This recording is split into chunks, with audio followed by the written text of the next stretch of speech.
বিতর্ক আর অভিযোগ যেন আর্জেন্টিনা দলের পিছুই ছাড়ে না। তবে একটি বিষয় সবসময় মনে রাখা জরুরি, বিতর্ক আর অভিযোগ এক জিনিস, আর প্রমাণ সম্পূর্ণ ভিন্ন জিনিস। ১৯৭৮, ১৯৮৬ ও ২০২২ আর্জেন্টিনার ৩টি বিশ্বকাপ জয় ঘিরেই নানা প্রশ্ন, বিতর্ক এবং আলোচনা হয়েছে।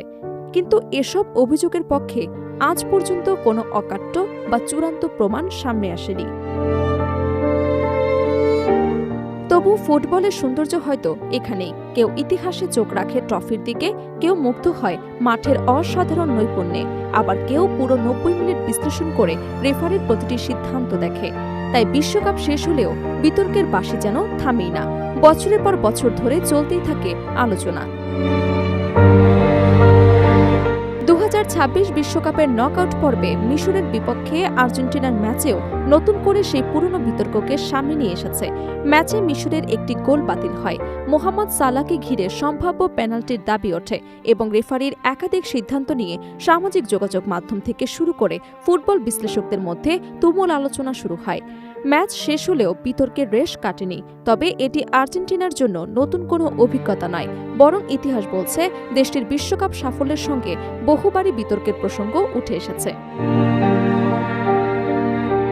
প্রথমবার ১৯৭৮ সালে নিজেদের মাটিতে বিশ্বকাপ জেতে আর্জেন্টিনা, কিন্তু সেই শিরোপা জয়ের পথও ছিল বিতর্কে ঘেরা। দ্বিতীয় রাউন্ডে পেরুর বিপক্ষে অন্তত ৪ গোলের ব্যবধানে জিততে হতো আর্জেন্টিনাকে, যাতে তারা ফাইনালে উঠতে পারে। শেষ পর্যন্ত ম্যাচটি তারা জেতে ৬-০ ব্যবধানে। এরপর থেকে প্রশ্ন ওঠে, সে সময় আর্জেন্টিনার সামরিক সরকারের কোনো রাজনৈতিক প্রভাব ছিল কিনা, কিংবা ম্যাচের ফল নিয়ে কোনো গোপন সমঝোতা হয়েছিল কিনা। বহু বছর ধরে এসব অভিযোগ নিয়ে আলোচনা হলেও আজ পর্যন্ত সেগুলোর পক্ষে কোনো চূড়ান্ত প্রমাণ উপস্থাপিত হয়নি।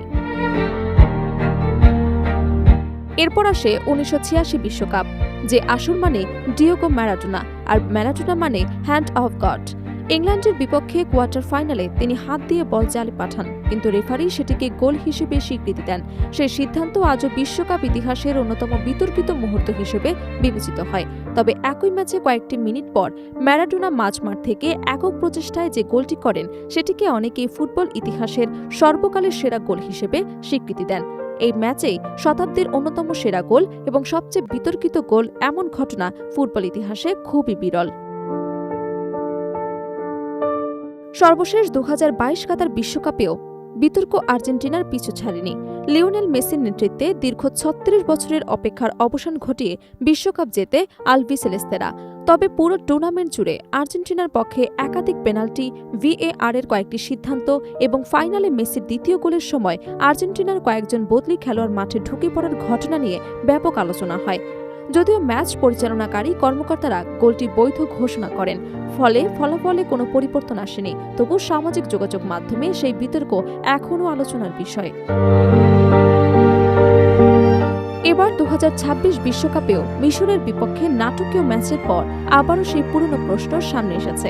বাতিল হওয়া গোল, মোহাম্মদ সালাহকে ঘিরে পেনাল্টির দাবি এবং রেফারি নিয়ে ক্ষোভ নতুন করে বিতর্কের জন্ম দিয়েছে। তবে এসব আলোচনার মাঝেও একটি বিষয় পরিষ্কার, বিতর্ক থাকা আর অভিযোগ প্রমাণিত হওয়া এক বিষয় নয়। ফুটবল ইতিহাসে আর্জেন্টিনার ৩টি বিশ্বকাপ জয়কে ঘিরে নানা প্রশ্ন উঠেছে, কিন্তু সেসব অভিযোগের সবকটির পক্ষে নির্ভরযোগ্য এবং অকাট্য প্রমাণ পাওয়া যায়নি। তাই ইতিহাসের বিচার একদিকে আর দর্শকদের অনুভূতি অন্যদিকে।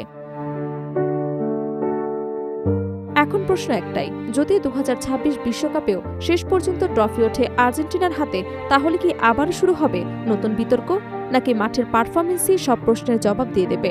উত্তর হয়তো সময় দেবে।